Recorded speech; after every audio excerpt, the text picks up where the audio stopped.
오늘 본문에는 야이로라고 하는 사람이 예수님을 찾아와 엎드려 간청하는 모습이 나옵니다. 그의 직분은 회당장이었습니다. 유대인들의 삶은 이 회당을 중심으로 이루어졌습니다. 당시 회당에서는 예배를 드릴 뿐만이 아니라 종교 교육을 그곳에서 받았고 또 그 지역 공동체의 여러 가지 다양한 모임들이 그곳에서 이루어지는 곳이었기 때문에 이 회당이라고 하는 것은 종교, 문화, 또 교육 이런 모든 것들의 중심지였습니다. 근데 야이로는 이런 회당의 총책임자이니까 그 사회에 대단한 권위와 영향력을 가진 사람이었다고 볼 수 있습니다. 그런데 그 사람의 가정에 큰 시련이 찾아왔습니다. 12살 난 사랑하는 딸이 병들어 죽게 된 것입니다. 야이로는 이 절박한 상황을 해결하고자 예수님을 찾아와서 간청을 했던 것이고 예수님께서는 그의 소원을 들어주셨다는 것이 오늘 본문의 내용입니다. 근데 이 이야기는 복음서에 기록된 여러 가지 사건 가운데서도 아주 독특한 특징을 가지고 있는 내용이기 때문에 많은 관심을 받아온 본문입니다. 그래서 오늘은 이 본문이 가지고 있는 여러 가지 특징들을 한번 살펴보고자 합니다. 첫째는 복음서를 보시면 예수님을 찾아오기에 어려운 신분의 사람들이 그래도 용기를 내서 예수님을 찾아왔던 사건이 3번 기록되어 있습니다. 오늘 본문이 그 가운데 하나가 됩니다. 사회적으로 또 종교적인 위치에서 예수님을 찾아오기 어려웠던 사람들이 있었습니다. 먼저는 이 니고데모라고 하는 사람이죠. 성경에 보시면 예수님과 가장 사이가 나빴던 사람들은 바리새인들이었습니다. 근데 이 니고데모는 바리새인일 뿐만이 아니라 바리새인 중에서도 가장 최고 지도층인 이 산헤드린 공회원이기 때문에 신분상 예수님을 만날 수 있는 처지가 아니었습니다. 만약 그가 예수님을 만났다는 사실을 알게 되면 큰 불이익을 감수해야 했던 그런 사람이었습니다. 하지만 니고데모는 영혼의 갈등을 견딜 수가 없어서 밤에 몰래 예수님을 찾아와서 영생의 길을 물었던 것이고 예수님께서는 그에게 거듭남의 진리와 영생의 길을 가르쳐 주셨습니다. 이 유대교에서 기독교로 개종한 이 알프레드 에더샤임이라고 하는 박사님, 굉장히 세계적인 석학에 속하는 사람입니다. 이분에 의하면 이 니고데모의 이야기가 탈무드에 나온다고 합니다. 니고데모는 굉장한 부자였고 아주 존경받는 랍비였는데 예수님의 제자가 되었습니다. 그리고 예수님이 부활승천하신 후에는 초대 예루살렘 교회를 재정적으로 전폭적으로 지원을 했습니다. 그래서 유대 사회에서 배신자라고 하는 낙인이 찍혀서 바리새인 신분을 박탈당했고 재산을 다 몰수당한 채로 예루살렘에서 추방을 당하게 됩니다. 그래서 가난하게 살다가 생을 마감했다는 그런 이야기가 나오는데 이 이야기를 탈무드에 기록해 놓은 이유는요, 누구든지 예수를 따르면 저 니고데모와 같은 신세를 면치 못할 것이라고 하는 이 본보기로 삼기 위해서 그렇게 남겨놓았다고 합니다. 교회 전통에 의하면 니고데모는 그의 시신이 스데반 집사님과 한 무덤에 묻혔다고 그렇게 전해지고 있습니다. 그 다음에는 로마 백부장이라는 사람이 또 성경에 등장을 하죠. 당시에 세계를 지배하던 로마 제국의 장교입니다. 이런 장교가 한낱 식민지 백성인 예수님을 찾아와서 도움을 청한다고 하는 것은 이건 결코 쉬운 일이 아니었습니다. 로마 장교의 신분과 체면이 걸린 문제였죠. 이런 정도의 신분의 사람이라면 부하들을 시켜서 저 예수라는 청년이 있다고 하는데 한번 내게 불러오라고 이렇게 명령할 수도 있었는데, 그러나 그는 자신의 체면, 권위 다 내려놓고 예수님께 찾아와 절을 하면서 자기 종을 고쳐달라고 간청을 했고 예수님께서는 그의 소원을 들어주시고 그의 종의 건강을 회복시켜 주셨습니다. 그리고 세 번째로 나오는 인물이 바로 오늘 회당장 야이로입니다. 야이로도요, 예수님께 나아가기가 어려운 신분의 사람이었습니다. 우선 회당장이라고 하는 권위가 있는 사람이 저 시골 갈릴리 청년 앞에 발 아래 엎드려 빈다고 하는 것은 이건 체면상 말도 안 되는 일을 한 것입니다. 더구나 이 회당장의 신분은요, 예수님을 배척해야 하는 그런 위치였습니다. 당시의 대제사장과 바리새인들은 다 예수님을 배척하고 있는 상황입니다. 근데 그 사람들이, 제사장이나 바리새인 같은 사람들이 모여서 예배를 드리고 있는 그 회당의 회당장이 예수님을 찾아간다고 하는 것, 대단히 어려운 일입니다. 그런데 야이로는 그 많은 무리들이 지켜보는 가운데 오늘 주님의 발 아래 엎드려서 간청을 했다고 하는 겁니다. 엎드려서 딸을 살려달라고 간청을 했다는 거예요. 만약에 이때 바리새인이나 제사장들이 그 모습을 보았다면 아마 야이로는 파면당할 신세였습니다. 그러나 야이로는 사람의 시선과 체면보다 예수님이 더 중요했던 거죠. 그래서 주님을 붙든 것이고 마침내 예수님의 은혜와 능력을 경험하게 된 것입니다. 이 니고데모나 로마 백부장이나 야이로 같은 사람에 비하면요, 우린 너무 안일한 마음으로 예수님을 믿고 있다는 생각입니다. 조금만 마음에 불편한 일이 생기면요, 교회 안 나오고 맙니다. 나는 집사인데 내 후배가 장로예요. 체면이 서질 않아서 교회 가기가 불편하다는 거예요. 자기는 대학 교수인데 제자가 그 교회 목사입니다. 제자에게 가르침을 받자니 발걸음이 떨어지지 않는 거죠. 체면은 사람 앞에 서려는 것이고 믿음은 하나님 앞에 서려는 결단이죠. 체면, 자존심 이거 붙잡고 있는 동안에는 예수님께 온전히 나아갈 수가 없습니다. 예수님의 은혜를 경험하려면 야이로처럼 길바닥에 엎드리는 겸손한 마음으로 주님에 나와야 합니다. 자존심, 불평, 불만, 편견 이거 다 버리고 어린아이 같은 순전한 마음으로 주님께 나올 때 그 겸손한 심령에 주님은 은혜를 베풀어 주실 것입니다. 자, 이 본문이 가지고 있는 두 번째 특징은요, 예수님께서 베드로와 야고보 그리고 요한 이 세 제자에게만 목격하게 하신 사건이 복음서에 3번 나오는데 오늘 본문도 그 가운데 하나라는 거예요. 먼저는 예수님께서 변화산에서 영광된 모습으로 변형되셨을 때에 그때 세 제자가 그 자리에 있었습니다. 이 제자들은 예수님께서 영광스러운 모습으로 변형된 그 모습으로 모세와 엘리야와 더불어 대화하는 그 신비스러운 광경을 보면서 너무나 황홀해서 여기가 좋사오니 우리 여기서 살자고 말했던 것이죠. 그 다음에는 겟세마네 동산에서 철야기도 하실 때입니다. 십자가를 앞에 두신 예수님의 그 고뇌와 그 갈등과 그 아픔을 그들에게 보이시고 동참케 하셨습니다. 그날 밤 이 세 제자는 예수님의 3년간 모습 중에서 가장 약한 모습을 그들은 보았을 것입니다. 그리고는 오늘 죽은 야이로의 딸을 살리는 이 사건도 역시 세 제자애가 목격할 수 있도록 그렇게 하셨습니다. 예수님께서 이 3가지 사건을 세 제자들에게 보여주신 데는 특별한 교육의 목적이 있었습니다. 먼저 변화산에서는요, 하나님 나라의 영광을 그들에게 보여주셨습니다. 이것은 앞으로 제자들이 힘든 사역을 수행해야 할 텐데 하나님 나라의 소망을 품고 잘 끝까지 감당하라는 그런 뜻이었습니다. 그러니까 이 사역의 원동력은 하나님 나라의 소망에 있음을 가르쳐 주신 것이죠. 어려워도 하나님 나라를 소망하면서 끝까지 감당하라고 보여주신 것입니다. 그 다음에 겟세마네 동산에서는 예수님의 고뇌와 갈등을 보여주셨습니다. 그러니까 사역의 현장은 이건 비단길이 아니라 십자가 고난의 길이라는 것을 그들에게 가르쳐 주신 것입니다. 그리고 야이로의 집에서는 죽은 소녀를 살리는 기적을 그들에게 보여주셨습니다. 제자들이 앞으로 해야 할 사역은 죽어가는 영혼을 살리는 일이라는 것을 가르쳐 주신 것이죠. 그러니까 사역의 목적은 사람을 살리고 구원하는 것임을 보여주신 것입니다.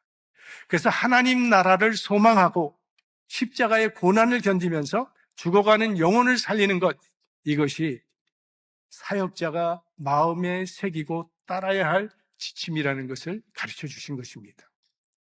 훗날 이 세 제자들은 초대교회 역사 속에 귀하게 사용받게 되지요.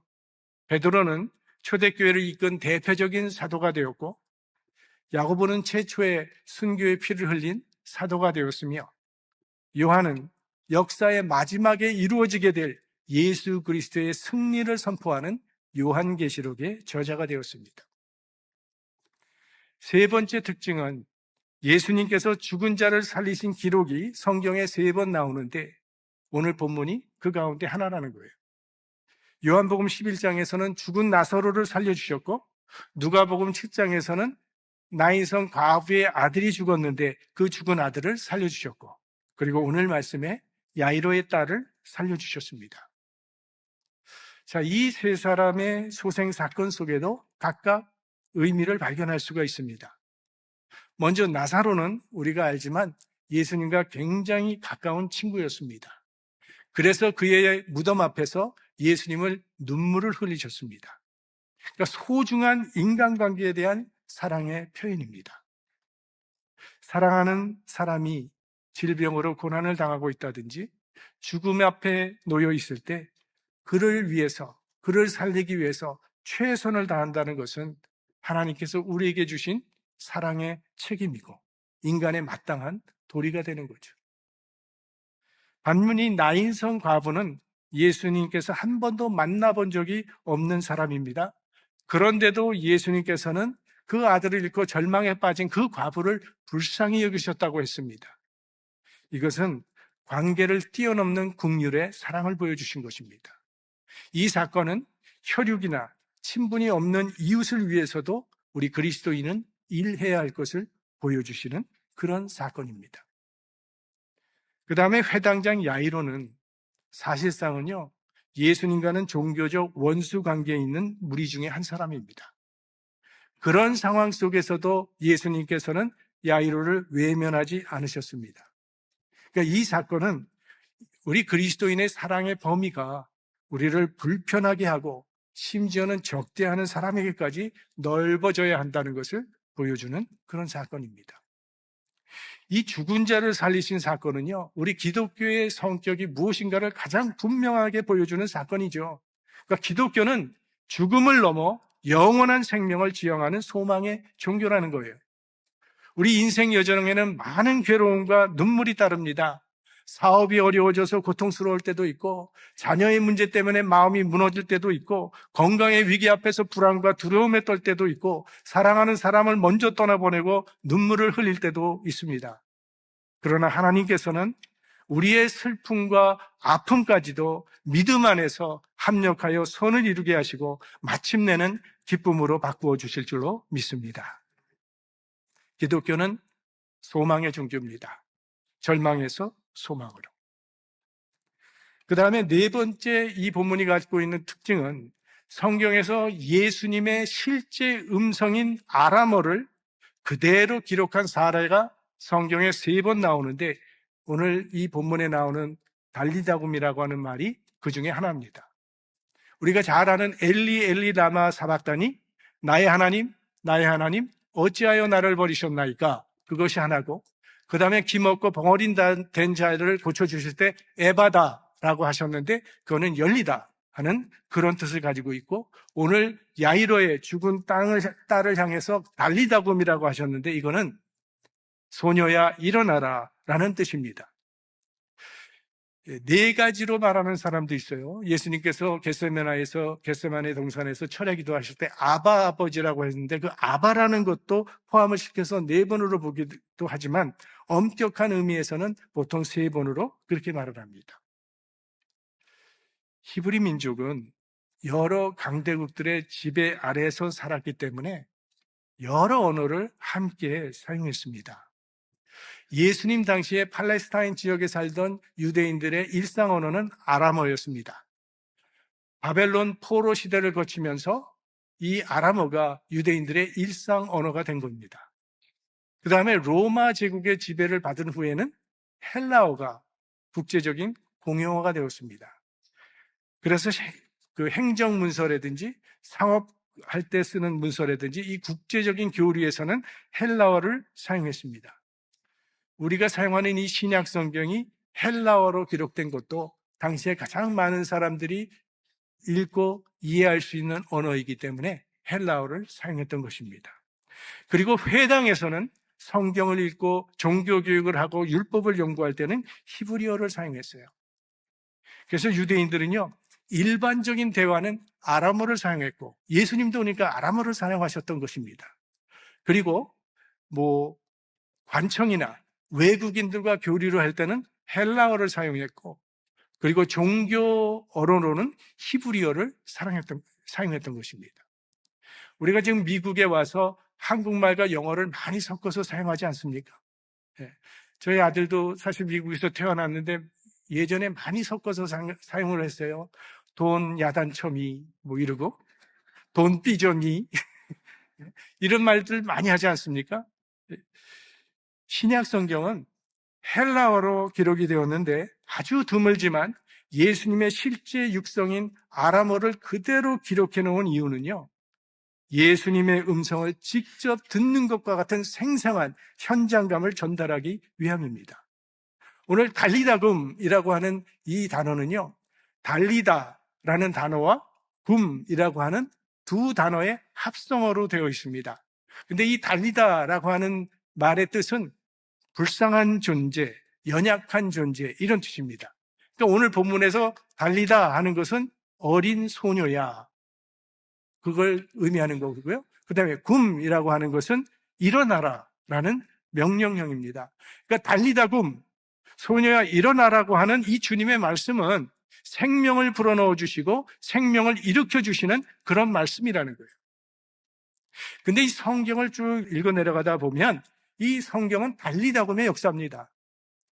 여호수아가 아이성 공략에 처절하게 실패하고 좌절해서 주저앉아 있을 때 하나님께서 그에게 말씀을 하시죠. 일어나라. 어찌하여 이렇게 엎드렸느냐. 용기를 불어넣어 주시는 말씀을 하셨습니다. 또 하나님께서 이사야 선지자에게 말씀하시기를 일어나라 빛을 발하라. 이는 내 빛이 이르렀고 여호와의 영광이 내 위에 임하였음이니라. 사명을 일깨워 주시는 말씀입니다. 그리고 나인성 과부의 아들이 죽어서 관에 메어 나갈 때 예수님께서는 그 관에 손을 대시고 말씀하셨죠. 청년아, 내가 네게 말하노니 일어나라. 생명을 일으키는 이 말씀에 죽었던 청년이 다시 살아났습니다. 이 모든 게 달리다 굼의 은총입니다. 생각해 보면요, 우리 모든 인간들은 하나님 앞에서 이 달리다라고 하는 연약하고 불쌍한 존재들이죠. 그래서 우리는 일어남의 은총, 굼이라고 하는 일어남의 은총이 필요한 존재들이에요. 야이로의 집안은 꽤 행복한 가정이었습니다. 그런데 갑작스런 딸의 죽음으로 그 가정은 사망의 음침한 골짜기가 되었고 어떤 조건도 위로가 되지 않는 불행한 가정으로 변했어요. 그러나 그 불행이 너무 컸기 때문에 야이로는 회당장이라는 신부도 내려놓고 예수님께 나오게 되었던 겁니다. 야이로는 불행이 너무나 컸기 때문에 예수님을 찾게 되었고 예수님을 통해 영과 육이 구원받는 은혜를 받게 되었습니다. 만약 그에게 그런 불행한 일이 일어나지 않았다면 그는 평생 회당장의 신분으로 예수님과 상관없는 삶을 살다가 끝났을 것입니다. 사실 오늘 설교는 우리 고난 가운데 계신 분들을 생각하며 준비했습니다. 고난은 모든 사람에게 찾아옵니다. 그 고난을 어떻게 받아들이고 어떻게 대처하느냐에 따라 인생의 방향이 달라지는 겁니다. 고난 때문에 예수님을 찾게 되고 고난 때문에 주님께 더 가까이 나아가게 된다면 그 고난은 우리를 생명으로 인도하는 하나님의 은혜요 축복의 통로가 될 것입니다. 베토벤의 교향곡 9번은 걸작 중에 걸작으로 꼽히고 있습니다. 베토벤이 이 곡을 작곡할 때는 그의 생애의 가장 어두운 때였죠. 그는 청력을 완전히 상실한 상태였습니다. 음악가에게 귀가 들리지 않는다고 하는 것은 이건 사형선고나 마찬가지인 저주였습니다. 그는 들을 수가 없었기 때문에 오직 이 머리에 떠오르는 음감을 악보로 옮겼다고 합니다. 그래서 드디어 교향곡이 완성이 되었고 그 교향곡을 첫 무대에 올릴 때 그 첫 연주는 베토벤이 직접 지휘했다고 합니다. 그리고 그 연주가 다 끝난 후에 청중들은 그 곡에 너무 감격을 해서 일제히 모두 일어나서 베토벤을 향하여 폭발적인 환호와 박수갈채를 보냈다고 합니다. 하지만 베토벤은 듣지를 못했기 때문에 돌아서지 않았다고 합니다. 다른 사람이 그의 손을 잡고 청중 쪽으로 돌려 세워준 후에야 그 눈앞에 펼쳐진 광경을 보고 베토벤은 감격의 눈물을 흘렸다는 거예요. 그리고 그 연주가 끝난 다음 날 신문에 이런 기사가 실렸습니다. 나는 지금은 냉정을 되찾아 책상 앞에 앉아 있지만 그 순간을 영원히 잊지 못할 것이다. 영원히 누리는 환희, 예술과 진실이 여기서 최고로 찬란한 승리를 거두었다. 이제 우리는 감히 말할 수 있다. 이 이상의 작품은 없다고. 베토벤의 음악을 그토록 극찬하는 이유는 단지 음악 자체의 가치 때문만은 아닐 것입니다. 청력을 상실했다고 하는 그 절망과 고통 가운데서 그걸 이겨낸 그의 의지, 그리고 음악을 통해서 인류에게 희망과 환희의 메시지를 전하고자 했던 그의 숭고한 정신을 높이 평가하기 때문일 것입니다. 우리가 교회를 다니고 있는데 교회 다니는 사람들은 베토벤이 작곡한 이 교향곡 9번의 멜로디 하나는 다 알고 있습니다. 기뻐하며 경배하세 영광의 주 하나님, 주 앞에서 우리 마음 피어나는 꽃 같아. 오늘 우리가 개의 찬송으로 부른 그 찬송이죠. 이 곡의 원 제목은요, 환희의 창가, 고통 속에서 빚어낸 희망과 환희의 메시지라는 그런 제목입니다. 헨리 벤 다이크 목사님이 이 곡에서 깊은 영감을 받고 그 선율 위에다가 우리 그리스도인의 삶의 고백을 가사로 적어서 오늘 우리가 부르고 있는 찬송가가 된 것이죠. 이 찬송가의 맨 마지막 절 4절까지 있는데 맨 마지막 절 4절, 이게 우리 그리스도인들의 고백입니다. 우리 한번 같이 불러보면 좋겠어요.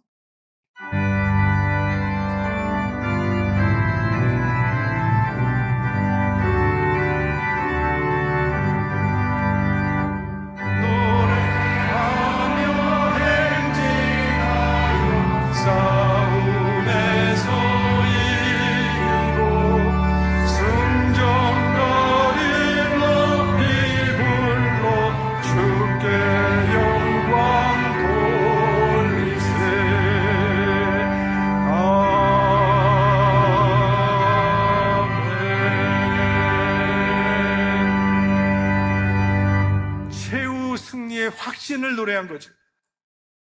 지금 우리 교인들 가운데는 연세가 많아지셔서 더 이상은 교회에 출석하지 못하시는 분들이 계십니다. 또 질병 때문에 나오고 싶지만 영상으로 예배를 드리고 계신 분들도 계십니다. 자녀가 아픈 상처를 가지고 있는 가정도 있을 것이고, 남편이 아프거나 아내가 아픈 가정도 있을 것이고, 경제적으로 어려움을 겪고 계신 분도, 또 자녀 문제로 마음이 무너지는 분들도 계실 것입니다. 또 이런저런 여러 가지 상처와 아픔을 안고 살아가는 분들이 계십니다. 하지만 아무리 어려운 일이 생겨도요, 하나님께서는 그 상황 속에서도 역사하고 계신다는 사실을 믿으시기 바랍니다.